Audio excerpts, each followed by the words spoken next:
আসসালামু আলাইকুম সম্মানিত দর্শক। পৃথিবীর ইতিহাসে এমন একটি শব্দ আছে যা প্রতিদিন লক্ষ কোটি কণ্ঠে ধ্বনিত হয়, আল্লাহু আকবার, আল্লাহু আকবার। কিন্তু কখন কিভাবে শুরু হয়েছিল এই মহা মূল্যবান আহ্বান, আপনারা কি জানেন? কে প্রথম আজান দিয়েছিলেন? আসুন জেনে নেই আজকের ভিডিওতে আজানের বিস্ময়কর সেই ইতিহাস। আল্লাহু আকবার, আল্লাহু আকবার। এই পবিত্র ডাকটি পৃথিবীর প্রতিটি কোণে প্রতিদিন 5 বার করে ধ্বনিত হয়। আজানের মতো মহিমান্বিত শব্দের পেছনে রয়েছে এক অলৌকিক ইতিহাস, যা শুধু কণ্ঠের ডাক নয়, এটা ইমানের ডাক, এটা আত্মার জাগরণ। কে দিলেন প্রথম আজান? কেন এটা আমাদের জীবনে এত গুরুত্বপূর্ণ? মক্কা ইসলামের শুরুতে নামাজ আদায় করা হতো গোপনে, সীমিত পরিসরে। তখন কোনো নির্দিষ্ট ডাক ছিল না বা আহ্বান ছিল না। মুসলমানের সংখ্যা ছিল সীমিত, তাই আলাদা করে ডাকের প্রয়োজনও হয়নি। কিন্তু যখন ধীরে ধীরে মুসলমানের সংখ্যা বাড়তে শুরু করে, তখন হযরত মুহাম্মদ সাল্লাল্লাহু আলাইহি ওয়াসাল্লাম হিজরত করে মদিনায় আসেন। তখন মুসলিম সমাজ একটি সংগঠিত রাষ্ট্রে পরিণত হয়। মদিনায় ইসলামী সমাজ গড়ে ওঠার পর প্রতিদিন নামাজ পড়ার জন্য 5 বার মুসলমানদের একত্রিত করতে হয়। সেই সময় অনেকেই জানতো না কখন নামাজ পড়তে হবে, নামাজের সময় কখন হবে।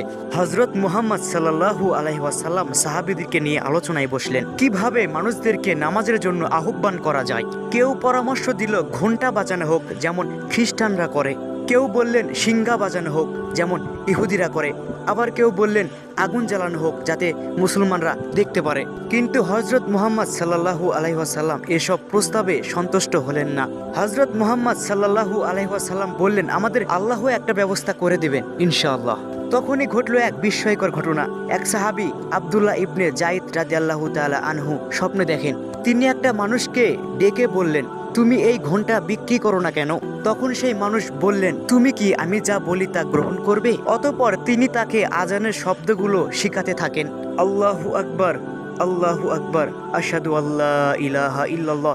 এভাবে সম্পূর্ণ আজান তাকে শিখিয়ে দেন। তিনি সকালবেলা ঘুম থেকে উঠে বিশ্বনবীর কাছে গিয়ে সবকিছু খুলে বললেন। হযরত মুহাম্মদ সাল্লাল্লাহু আলাইহি ওয়াসাল্লাম বললেন, এটা সত্য স্বপ্ন, ইনশাআল্লাহ তুমি আল্লাহর পক্ষ থেকেই স্বপ্নটা দেখেছো। রাসূলুল্লাহ সাল্লাল্লাহু আলাইহি ওয়াসাল্লাম তখন বেলাল রাদিয়াল্লাহু তাআলা আনহুকে আদেশ করেন যেন তিনি এই আজানের বাক্যগুলো উচ্চারণ করেন, কারণ তার কণ্ঠ ছিল অনেক সুন্দর, চমৎকার। সেই দিন থেকেই শুরু হয় আজানের ধারাবাহিকতা, এবং সেই আজান শুধু একটি ডাকে সীমাবদ্ধ ছিল না, এবং হয়ে উঠল মুসলিমদের পরিচয়। জাবির রাদিয়াল্লাহু তাআলা আনহু বলেন, আমি দেখেছি রাসূলুল্লাহ সাল্লাল্লাহু আলাইহি ওয়াসাল্লাম নিজ হাতে বেলালকে মসজিদের মিনারে উঠিয়ে দিলেন, যাতে সবাই তার কণ্ঠ শুনতে পায়। আজান শুধু একটি ডাক নয়, এটা ইসলামের একটি ঘোষণা। প্রতিটি শব্দের ভেতরে রয়েছে ঈমান, একত্ববাদ এবং নৈতিক আহ্বান। যখন মায়ের কোলে শিশুর জন্ম হয়, তখনও সর্বপ্রথম তার কানে আজান দেওয়া হয়, সুবহানাল্লাহ।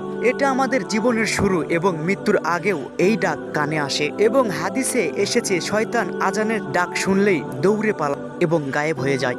আপনি যখন আজান শোনেন তখন থেমে যান, শুনুন এবং জবাব দিন, কারণ এটা কোনো সাধারণ শব্দ নয়, এটা জান্নাতের পথে যাওয়ার এক ডাক। আল্লাহু আকবার, আল্লাহু আকবার।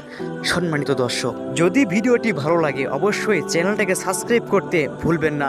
শেয়ার করে দিন আপনার বন্ধুদের মাঝে, সবাইকে দেখার সুযোগ করে দিন। জাযাকাল্লাহ খায়ের।